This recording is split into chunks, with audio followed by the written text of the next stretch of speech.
Alright boys, it's time. Today we're finally sitting down and talking about Starfield. I know there's been a lot of discourse surrounding Starfield, and to be honest, it's kind of left me a little torn. I know no matter what I say, I'm gonna make people mad, so are you ready, keyboard warriors? Because you know what? I actually enjoyed my time with Starfield.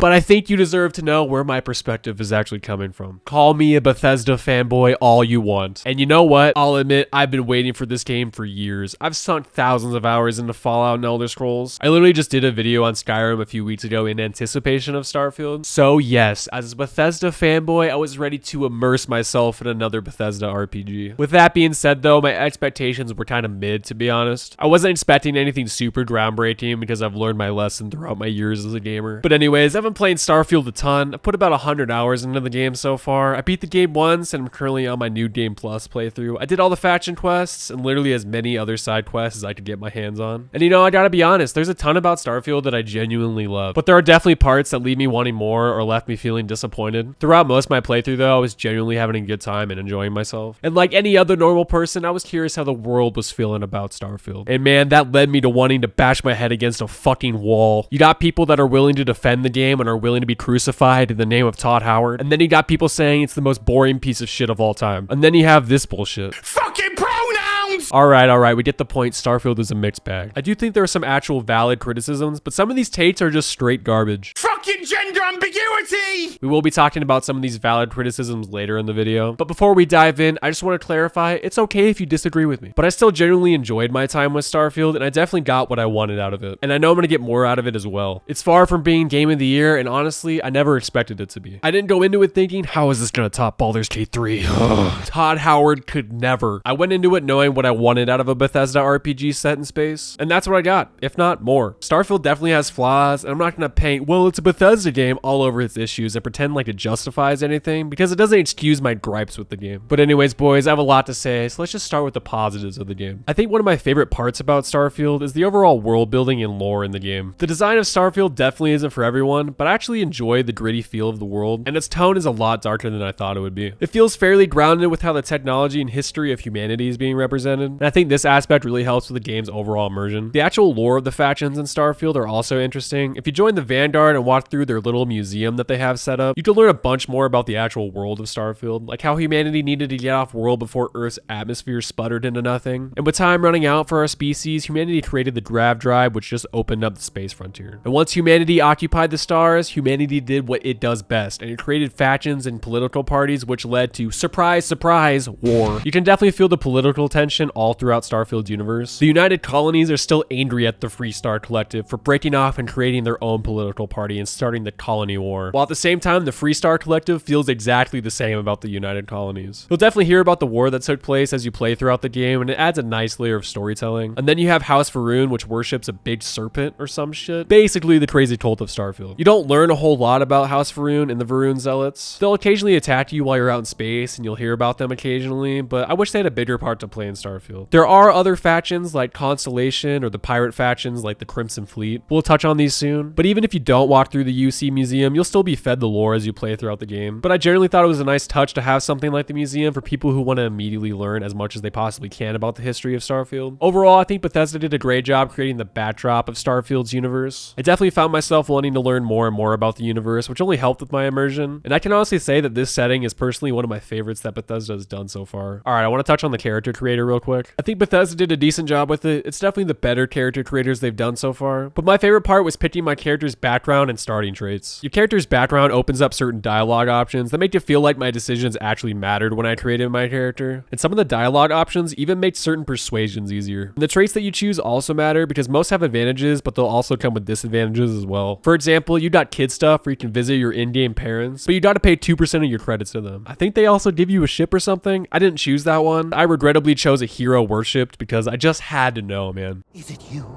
Is it really you? You've probably seen this guy everywhere. But overall, I'm happy that these choices actually have some sort of impact, and I'm excited to try other variations in my future playthroughs. Another aspect I enjoyed about Starfield is the cities that are scattered throughout the universe. Each city feels very unique and has their own individual charm to them, specifically New Atlantis and Neon. New Atlantis is this beautiful city that feels very developed. It's very interactive with tons of merchants and NPCs to talk to. I will say I wish it felt more connected though, because you have to take a tram to certain parts of the city, and that honestly honestly broke my immersion, but overall I still enjoyed hanging out in New Atlantis. New Atlantis is also the capital of the United Colonies, so you'll be dealing with them a lot as you quest around. And as a bonus, you can get a pretty banging penthouse there too, and you can only get it by completing one of the faction quests. Neon, on the other hand, is this cool dome city that reminds me a lot of Night City in Cyberpunk. The city has a ton of crime, and it's obviously very corrupt. And what makes Neon so special though are the fish that are on the planet. These fish have this oil that basically acts as a hallucinogenic drug. It's also legitimately lethal in Neon City, so this drug is the foundation of everything on Neon, and it's super cool seeing the repercussions of this drug all over the city. There are other cities too, like Tequila, which is the capital of the Freestar Collective. It was definitely one of my least favorite places to go, but it was still cool to visit and had some decent quests there too. There's also a bunch of small settlements that you'll stumble upon. Some are on planets while others are out in space. You'll be spending a lot of time bouncing from towns and cities, so happy they feel alive and they're actually enjoyable to interact with. But let's move on to the part that I absolutely loved about Starfield, and that's the faction quests. I love the faction quests in Starfield, specifically the Vanguard and the SysDef factions. Both of these factions have to do with the United Colonies, and I don't want to spoil too much about these quests, but I will have to say I got arrested randomly while I was playing, and I originally thought it was because I chose the wanted origin trait when I created my character. But it turns out it's actually the start of the SysDef faction quest. But it was really fun not knowing what was going on, and when I got to jail, this commander offered me a deal. In order to have my crimes waived, I would have to infiltrate the corrupt group of pirates called the Crimson Fleet. That's all I'm going to say without spoiling anything, but this was definitely my favorite faction quest to do. Now on the other hand, you have the Vanguard faction quest that starts out kind of slow, but then it turns into this crazy quest line that has to deal with basically Starfield's version of the Xenomorphs. And it was honestly such a blast to run through. I will talk about the last two quest lines really quickly. The next faction has to do with the Freestar Collective, where you're basically a sheriff trying to solve crime. And that sounds pretty basic, but it's still cool to interact with the Freestar Collective, especially since half of the quest lines deal with United Colonies. And I wouldn't call the Ranger quest line boring by any means. It's still definitely worth doing, but compared to the other two UC quest lines, it wasn't as great. Now on to my least favorite, and that is the Ryujin quest line. This quest line starts by sending out a job application through a terminal, and it takes place in the city of Neon, and you end up working for one of the big corrupt corporations there. Although this one was definitely my least favorite, it wasn't bad by any means. The reason I didn't vibe with it as much is because it focuses mostly on stealth, which my character definitely wasn't built for. Still though, it's nice to have a change of pace compared to the other faction quests that rely heavily on combat, and if you enjoy stealth segments, you'll probably find this faction quest line a lot of fun, especially since stealth in Starfield is the best stealth in any Bethesda game in my opinion. It feels actually viable, and even though my character was barely spec'd into stealth, this faction quest was still doable. We'll be going into character builds in a moment, but overall these faction quest lines were a blast to do. Each quest line has some big choices that matter too, so there are multiple outcomes for each one, which will definitely help with their replayability. Another thing to note too about these quest lines is you get some great loot out of doing them. I got this sweet gun and a bunch of credits for infiltrating the Crimson Fleet, and you can get one of the best starter ships if you do the Ranger quest line at the beginning of your playthrough. Nonetheless though, in my opinion, Bethesda did a great job with these quest lines. Going into Starfield, one of my biggest hopes was actually having decent faction quests, especially since a lot of people that play Bethesda games don't really touch the main story, they just focus on the faction quests. But anyway, moving on to the leveling in Starfield, I will say that I really liked all the perks you get as you level. There are so many options from stealth, melee, pilot skills that help with your spaceship battles. I like how you have to use the skills that you unlock in order to unlock the better tiers of that said skill. For example, in order to fly the bigger and better ships in Starfield, you gotta blow up ships in space combat to level up your piloting skill. And for me, it was super satisfying to finally unlock the bigger ships to fly around. There are some bugged skills though, I think, specifically the fitness trait. In Starfield, there's this oxygen bar, which is basically your sprint bar, and you gotta run out of oxygen a certain number of times in order to increase your oxygen stat. And I swear to God, it only counted my progress like 10% of the time. That was really the only issue I had leveling in Starfield though. I really liked all the skills that you can unlock, and it allows for a lot of build variation, which is always a win in any RPG. Speaking of traits though, like any other Bethesda game, there is persuasion, and I think Starfield has one of the best persuasion mechanics out of any other Bethesda game. It's super fun trying to win a persuasion in a conversation. You only have 3 tries to earn enough points to succeed. It's basically like a little mini game, and it's way better than just hitting a singular button like in previous Bethesda games. Persuasion actually has a use too, and you can make some encounters a lot easier, or you can persuade someone to give you more money as a reward in quests. Another improvement in Starfield 2 is the lockpicking. They renamed it to digipicking, and I really like how the digipick actually functions in Starfield. It definitely takes more time, but I found it overall more satisfying than something compared to like Skyrim or Fallout's lockpicking. I will say though, I found myself not wanting to do the higher end digipicking because it just takes way too much time, and if you mess it up, it really sucks. Also, the rewards never felt really worth it, which sucks even more to be honest. Nonetheless though, I still like what digipicking is actually trying to do. Anyway, all these things that I just mentioned are things I think Starfield generally does well, but I think it's time to start talking about the things that leave me feeling torn about Starfield. And let's start with Starfield's combat. Starfield's combat and gunplay is the best Bethesda has ever done, and I found myself actually enjoying fighting enemies. I think the weapon variety and loot is great too. Each gun feels Starfield's unique, and anytime you get a new weapon, they're always worth testing out. The melee combat is still pretty unresponsive, but there's definitely been some improvements for sure. It's nowhere near as good as something like Cyberpunk's melee combat. Overall though, I feel like Bethesda has definitely made some combat improvements, and if you like Fallout 4's combat, you'll definitely like Starfield's combat too. However though, I think the AI in Starfield is literal dog shit. Most enemies don't really do anything, and it doesn't make combat encounters interesting or exciting in any way. It also doesn't help that the difficulty scaling in Starfield also kind of feels off. I felt that combat encounters on the ground were a little too easy, but as soon as you got into space, the difficulty shoots up out of nowhere. I died so many times up in space at the beginning. I will say though that the space combat is fun once you learn how to win fights and upgrade your weapons. None of the combat in Starfield feels super groundbreaking, but at least Bethesda's learning.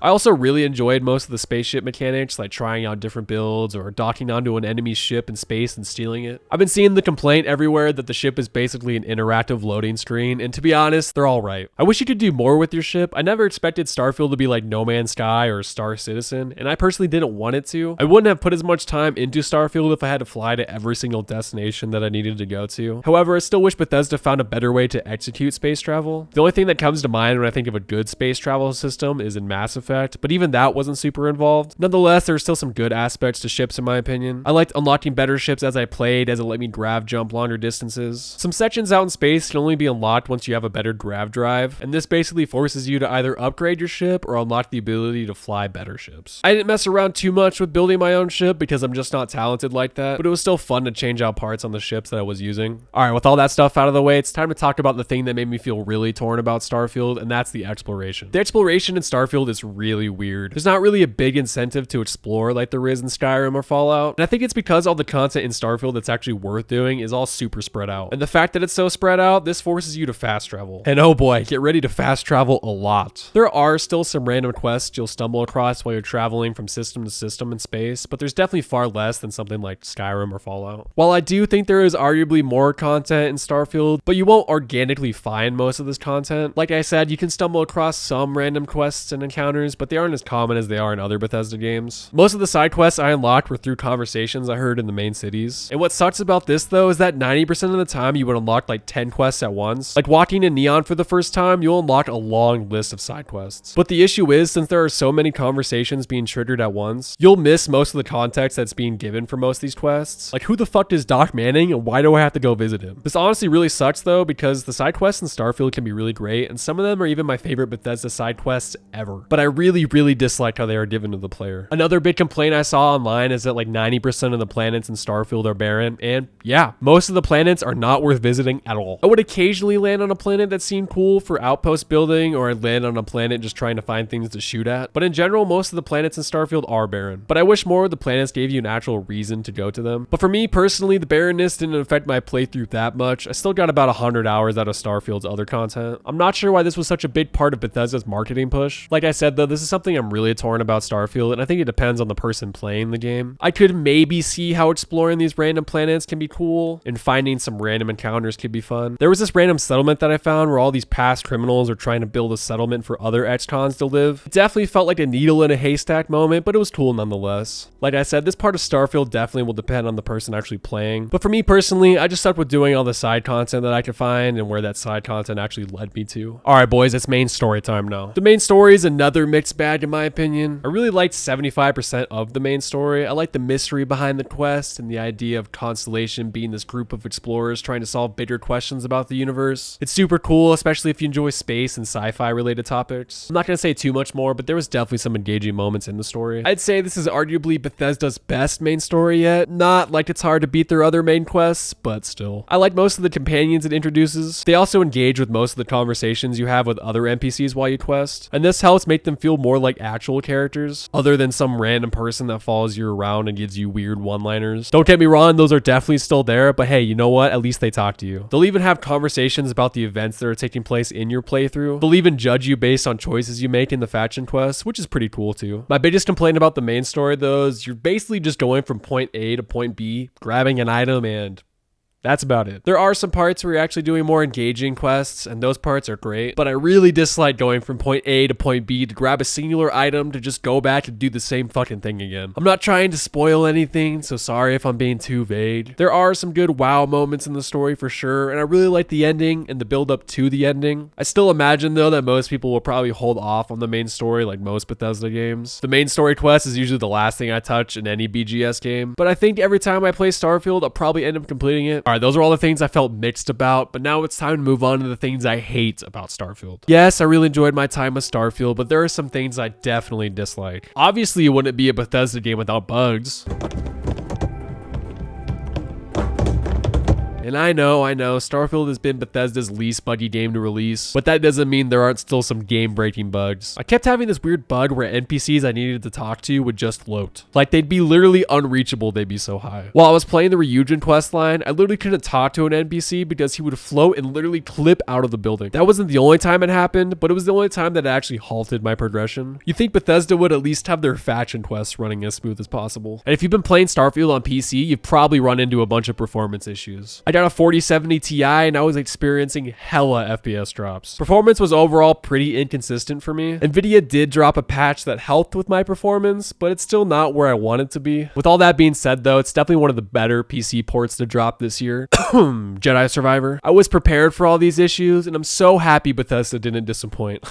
I think my most frustrating complaint about Starfield though is the lack of ground transportation. You literally gotta run so much in Starfield, it's actually crazy. I usually hate using mounts in games like Skyrim, but holy shit. I don't know why they thought it was a good idea to leave out some sort of vehicle when you gotta walk like 5 minutes on an empty ass planet just to get to your objective. I feel like Starfield really would have benefited having some sort of mount. This complaint really only impacts when your quests take you to a planet that's more empty. Obviously you won't be walking as much when you're questing in an actual city. And even if you are walking a bunch in the city, at least there's some interesting things to look at and interact with instead of just walking for 5 minutes on a boring empty ass moon. I feel like I would have actually utilized a mount too instead of just fast traveling back to my ship once I'm done doing whatever it is I was doing. Hell, I probably would have checked out more of the planets if I had a vehicle to use. But like, why would I want to go check out a bunch of procedurally generated content when I gotta walk 5 minutes just to get to one of the points of interest it creates? Just super fucking boring, man. I also think Starfield has a really bad UI, but I mean, it's not really that big of a deal, I guess. It gets a little bit better once you get used to it, but still. Starfield definitely has some issues that I think would have been ironed out if it was in the oven a little bit longer. I couldn't even imagine what the state of the game would have been like if it actually came out when it was supposed to be released. I am glad they took the extra year to try and fix as much as possible. I would definitely agree that Starfield is less buggy than when Fallout 4 came out, but you know, it's still far from perfect. With all that being said though, I really did enjoy my time with Starfield. My final verdict though on Starfield is probably a 7, maybe arguably an 8 when you consider some of its high points. Starfield has had so much discourse surrounding it though, and honestly it's pretty obvious that Starfield has a lot of people torn, me included. I am curious what you guys have to say about Starfield though. Let me know in the comments below. It'd be great if gaming communities could have like actual constructive arguments instead of just mindlessly hating or loving something. Like, it's okay to disagree with somebody's opinion. If you love Starfield, hell yeah, man, I'm glad. Keep enjoying it. If you hate it, that's fine too. But it's not like me saying that is going to change anything, so. But anyways, boys, I think it's a great place to call the video. If you made it this far, hopefully you enjoyed. Thanks for sticking around. If you like what you saw today, feel free to like, comment, subscribe. Got a bunch of banger videos in the works, so look out for those. But yeah, let me know what you guys think about Starfield in the comments below, and I'll talk to you guys soon. Peace.